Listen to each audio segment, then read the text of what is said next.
What's going on, everyone? Welcome to the third or fourth Culture Quickie. I am Jordan Nahisi. Brought to you by Tony's Daycare Assistant Mo. Because if he not gonna do a goddamn thing, then I might have to. She might have to come in and be a supervisor and micromanage. But thank y'all joining us so much. You gotta hold that mic up, bro, because we can't hear you if you can't hold it up. But it's like right there in my mouth. There we go. I got the whole tip on it. Pause. Pause. But thank y'all so much for joining us for this spontaneous pod. It's probably going to be dropped either Sunday night or Monday morning. Probably Monday morning. But thank y'all so much for joining us. It seems like every time we drop a pod, like an actual show, something else happens after we drop the pod. So, but this time it was absolutely necessary to cover it because there's a lot that's going on. So the first thing is first. So it turns out that AEW All in London has officially broken the all-time paid attendance record for a professional wrestling event. I believe the last time I checked, it was about 80,800 plus tickets were sold, whereas the previous record held by WWE for WrestleMania 32 was, I believe, 80,700 and something. So AEW has officially surpassed WrestleMania 32. I kind of wanted to get your thoughts on it. How do you feel about All In breaking this record? All in London breaking this record? How big of a deal it is? I think it's fucking huge. Shout out to London, by the way. I feel like this is like the type of fan base where I feel like since they know wrestling kind of is like, you know, few far in between to like come over there, that like when it comes time to represent, the London fans, not even just London, Europe in general, always pulls through. So I think that's pretty awesome.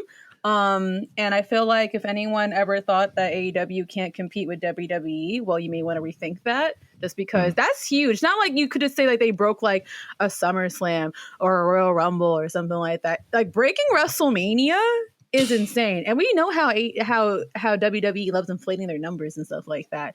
So the fact that they broke an uninflated number is bonkers. Is actually fucking bonkers. So congratulations to them. What do you think about it? To kind of piggyback off of what you're saying, it's definitely a big deal. Them breaking the WrestleMania 32 record literally 4 years after the inception of the company is bonkers. It's wild. And I think it kind of changes the perspective of how we view AEW in comparison to WWE. I personally don't think that the two are in competition per se, because you can kind of see like there's times where WWE gives AEW permission to do stuff. There's AEW giving WWE permission to do stuff. And I feel like if either company was in real competition with each other, these things wouldn't be happening. But I feel like this kind of reframes this whole idea of AEW being secondary. I just think that AEW can either is or can be just as big as WWE. The only difference is that they are they're just catering to a different audience, right? Like, you know, WWE kind of caters to that family audience, whereas AEW kind of caters to the hardcore wrestling fan. And because of that, you know, they're able to pack out the arenas just like WWE is doing. They're able to pack out stadiums just like WWE is doing.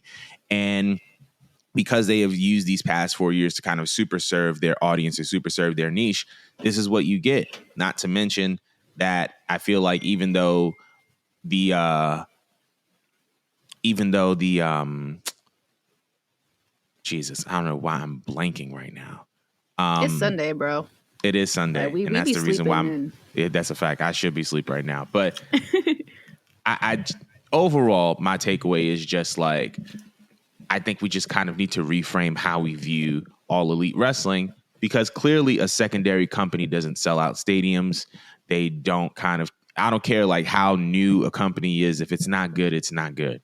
And so the fact that they're able to kind of accomplish this feat 4 years into them being an actual full-blown wrestling company with everything that's been going on with them, I think is a very, very huge accomplishment. So shout outs to AEW, shout outs to All In. Oh, this is what I was going to say. Like, even though the card wasn't announced when the majority of the tickets were sold, I think that a lot of people kind of expected to see certain people on the card just because of how enormous the event is, right? I feel like people just kind of guessed, well, Kenny Omega's going to be there, the Young Bucks, Hangman Page, CM Punk, all the guys, Adam Cole, MJF, all these like players that, you know, AEW's kind of pushed to the forefront. They kind of expected we're going to be there. They just didn't know how. And now we know the full card, and we'll be giving our predictions later on in the week. But yeah, I think this is a very, very big deal. But I just kind of want to know what everybody else's opinion is that AEW All In London has officially broken the paid attendance record for a professional wrestling event. It's wild. Congratulations to Tony Khan. Congratulations to AEW. This is a very, very huge accomplishment. But that's not the only AEW thing that came out this weekend. So on Friday, it was reported that is it Cash Wheeler? Cash Wheeler was arrested because he was caught up in a road rage incident in which he flashed a handgun. When he was brought in, they kind of got to the bottom of it, and they said that it was a road rage incident. They said that he didn't actually pull the gun on him. He just kind of flashed the gun to this person that I guess he was having this incident with. However, you know, he has a bond that's set at, I believe, $2,500. It does not ban him from leaving the country. It's just kind of like an ongoing case, I guess you can say.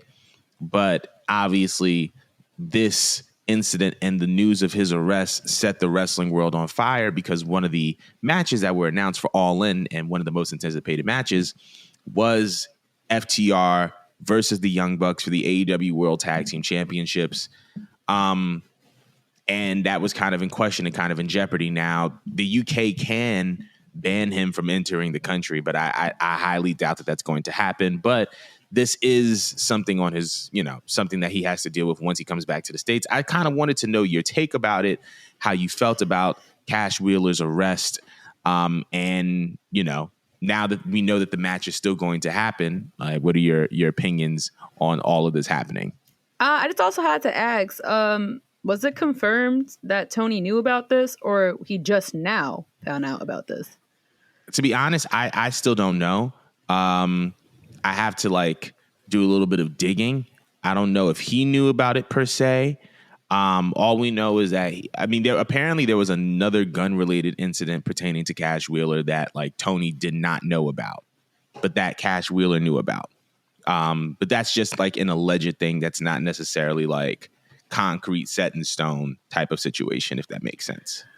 I just think both is terrible, whether he had known or did not know, just because I feel like he's currently holding the belts from my understanding, right? Correct. I just feel like the second a company puts that privilege to put the belt on you, it's not just a bonus in your check. Like, you are chosen to be the representative of the company. And I feel like you should keep that in mind, whether you're on the clock, off the clock, doing media related stuff, how you carry yourself on social media. Like, I feel like it's a 24-hour job to be a wrestler. And like, them going to London is huge. Like, them going international is huge. It's just an accomplishment for AEW. And I just feel as though, like, if you knew that you are a champion, and I understand that, yeah, like I get road rage too, people. Like, I get angry, I curse people out before, you know what I mean? There's been times where I done threatened to swing on the road. Like, it happens. But the idea of just like even pulling out a gun, to me, is just wild. Because it's just like, in that moment, you put yourself above your company. You could have jeopardized that whole card.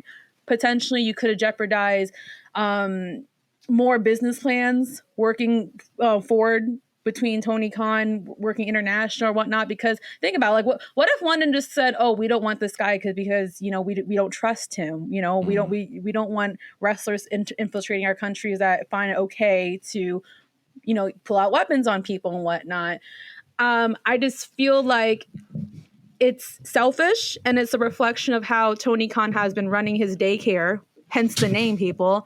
Because I feel like if there was a more intimidating boss then there would have been parameters here to know what the fuck I can be doing and what I can't be doing, because it's going to jeopardize my job and or the company. It's a lack of respect for everyone involved, is what I feel like. So it's not just about the fact that he did potentially, threaten someone else's life by even like flashing the gun, but it's just the idea that you really don't give a fuck about your opportunity with this belt. You don't respect your boss. I don't think you quite really respect this promotion, because now this like 2 years in a row where like the card almost felt like it was up in the air, right? Because of a wrestler feeling entitled. And I feel like a lot of the wrestlers that go to AEW like go through there because they feel like it's like a free land for them to do whatever the fuck that they want to do, because Tony Khan is so nice and understanding. And at the end of the day, he's a mark. He's more of a mark than a boss. So I just feel like people just be feeling like it's okay to do whatever the fuck.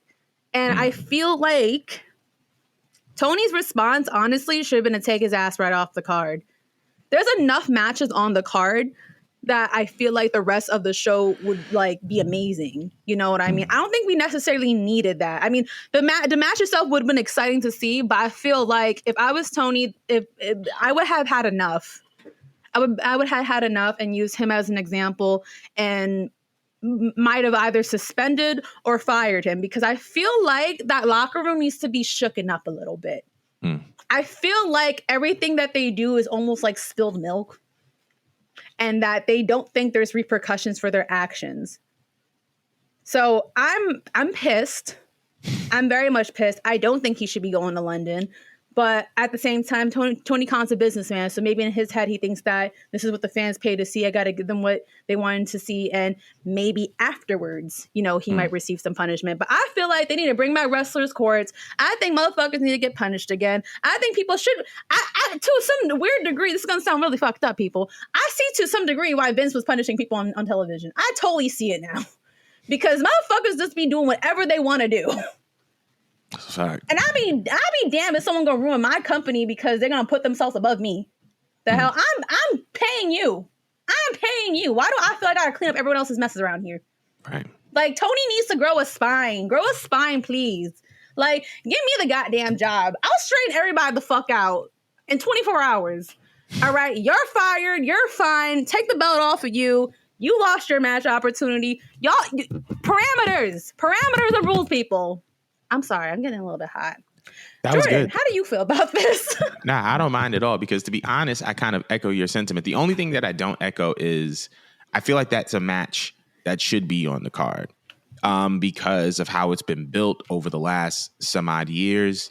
The whole idea of a FTR Young Bucks trilogy is part of the reason why the FTR came to AEW in the first place, in order to have like these series of matches with these guys. I also just feel like this is something that fans in London would love to see.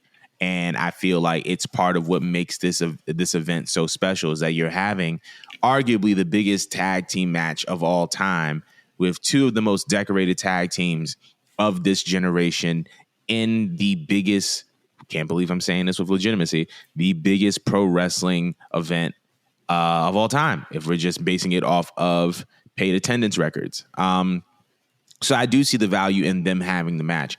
However, I do believe that there needs to be parameters and punishment in place after this match takes place. I just, like you said, like this is kind of a reflection of how I believe the company is ran.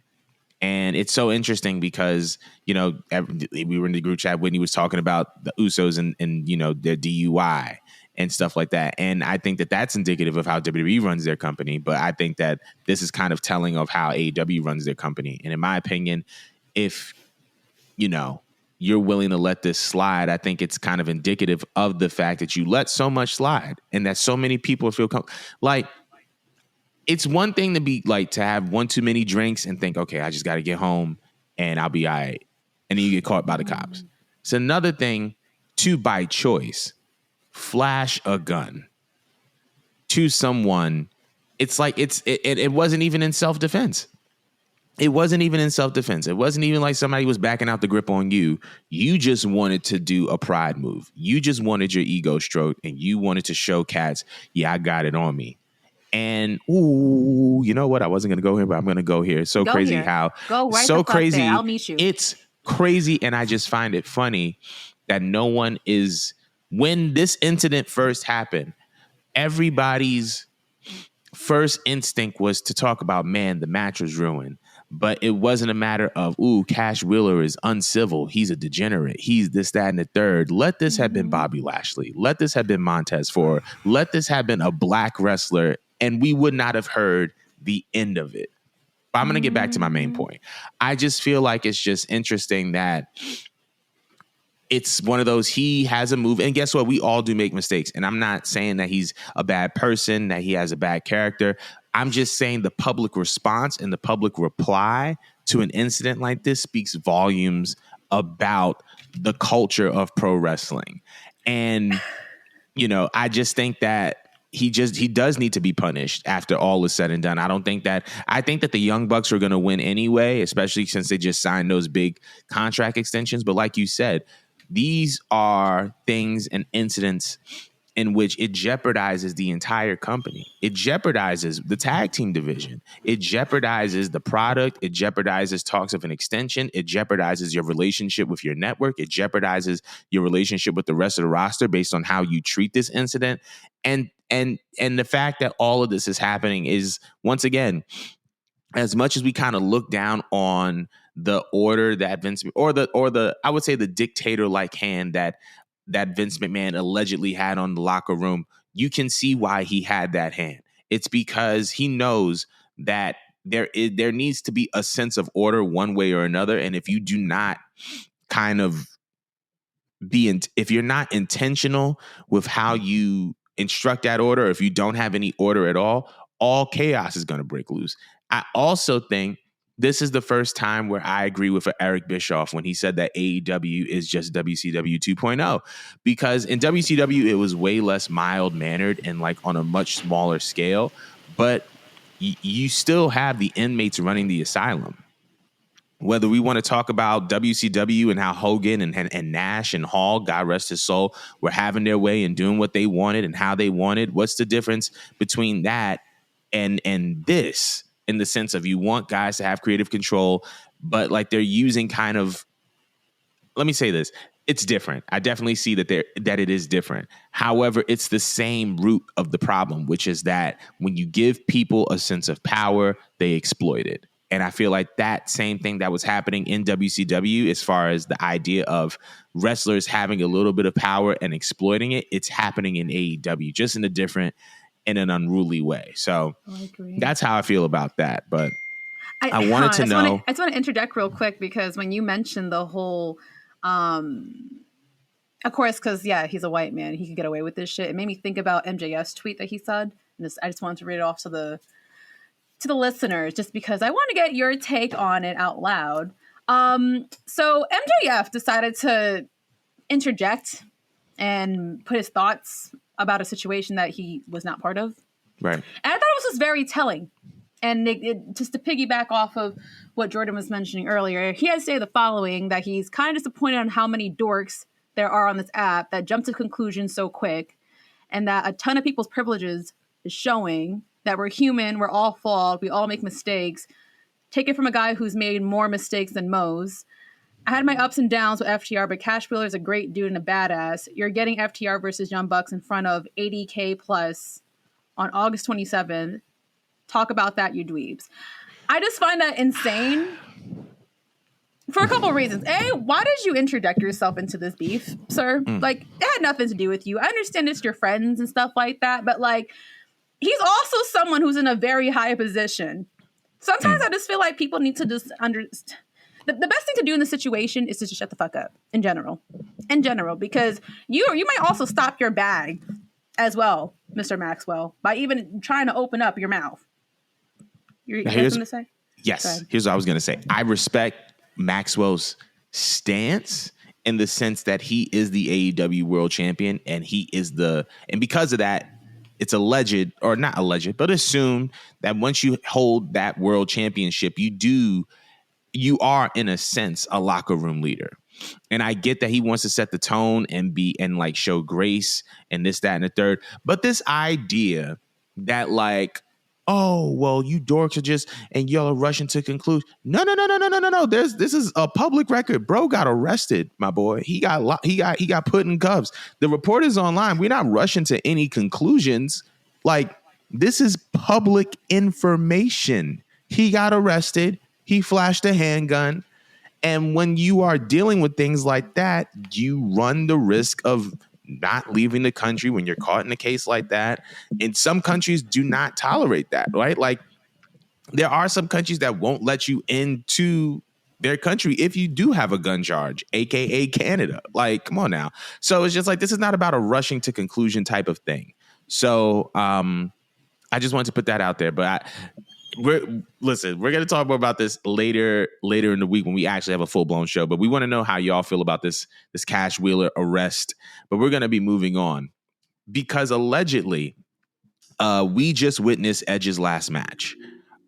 Edge this past week on SmackDown had his last match not his last match, but had a match against Sheamus in front of the Scotiabank Arena in Toronto, Ontario, Canada.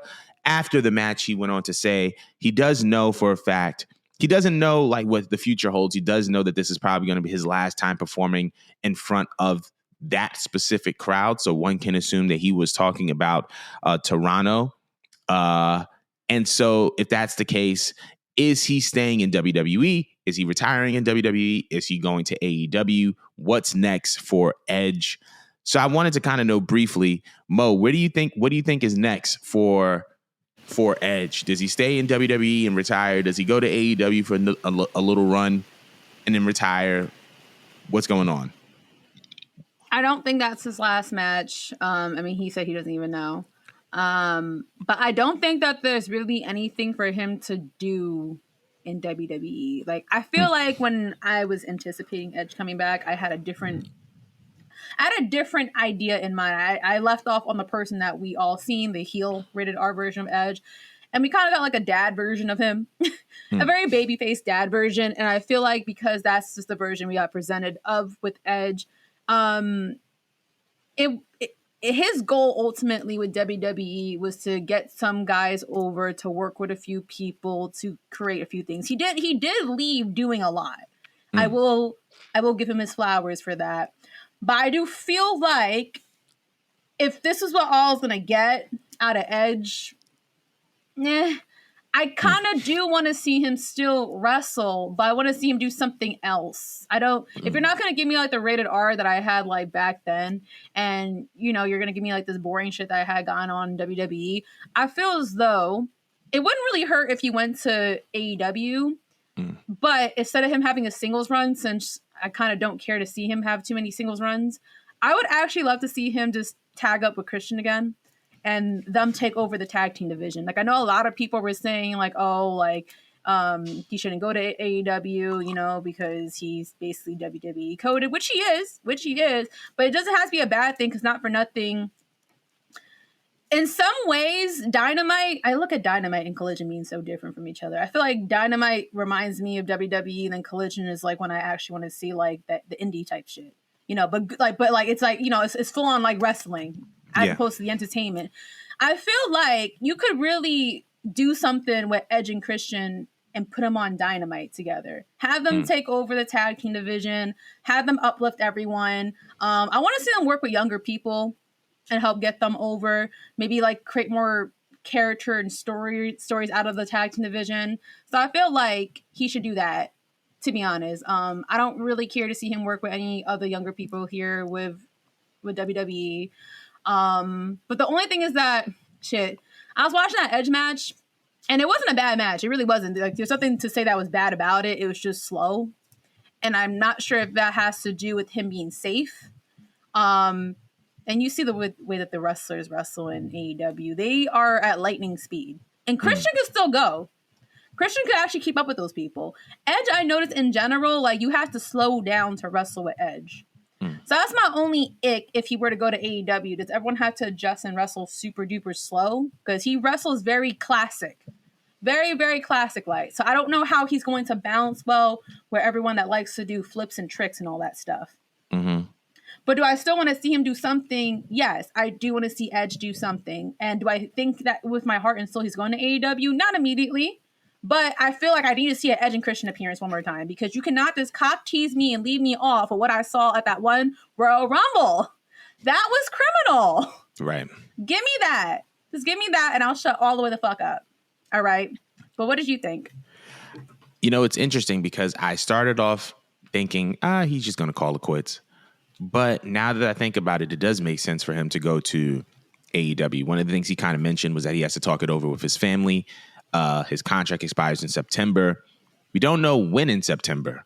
That could be September 1st or it could be September 30th. God knows when. But, you know, I think that it's just when it comes to Edge, he said that before he retires, he wants to have a run with Christian. There was one time some weird stalker guy on the internet was like stalking Christian and like saw him meeting with a WWE official. But I think it's more likely for Edge to go to Said a weirdo, by the way. Yeah, super weird. But I think it's more realistic for Edge to go to AEW than it is for Christian to go to WWE. And I feel like when it comes to that last run with Edge and Christian, I think that if Edge were to go to AEW, there are some things that I would like to see for the last time. Edge and Christian versus the Young Bucks, Edge and Christian versus the Hardys, Edge and Christian versus FTR. We know that Edge has a personal relationship with FTR as a tag team. So there are some possibilities there. And I think that that's a very, very realistic goal for him to go to AEW. I think he's done everything that he could in WWE between the establishment of the Judgment Day. His matches with Seth were great. His work with AJ was really, really good. He came to WWE and he did what he was supposed to do. And he did what he said that he was going to do. He put over Roman Reigns. Like he was a part of some pretty big moments in the last 3 to 4 years of pro wrestling in WWE, I should say. So I definitely think that the next move for him would be AEW. Now, the question bigger than that is, do you think that he'll show up at All Out in Chicago? Oh, that'd be nasty. That would be crazy. That'd be so nasty, but I could see Tony doing it. I could see it too. I could see him finessing that. Because Edge has nothing to lose. Like, it's not like he didn't give to WWE. You know what I mean? Like, right. They gave WWE like one of their a top 10 moment that will go down in history with his return at the Royal Rumble. You know, he created a whole behind faction that's now taking on a whole life of its own. He put on some classics while in WWE, worked with some top stars. And he even went down to NXT. Like, he blessed them. Like, he did everything he had to do. So I don't think he's risking anything if he goes to AEW. Because it's not really out of disrespect. If by your theory, as you were stating earlier, they're not actually against one another in competition. Because if it's another one of those where it's just they kind of just scratching each other's backs, you know, I don't think that's a bad move. You know, it's kind of almost like cross promoting, if you will. Like, hey, like we had Edge for a little bit. Now we're gonna let you borrow him. You know what I mean? We're gonna give you all the star power. Right. I think that'll be a good move. But yeah, that was literally the perfect way to end it. So we want to know what y'all feel. Do you think Edge is retiring or is he going to AEW? Let us know in the comments. But that concludes another Culture Quickie. We had to do this one and get this one out the way because there was a lot of stuff going on in wrestling this past week. But we'll see y'all this Thursday on another episode for our All In special. We'll see y'all on Thursday. Bye.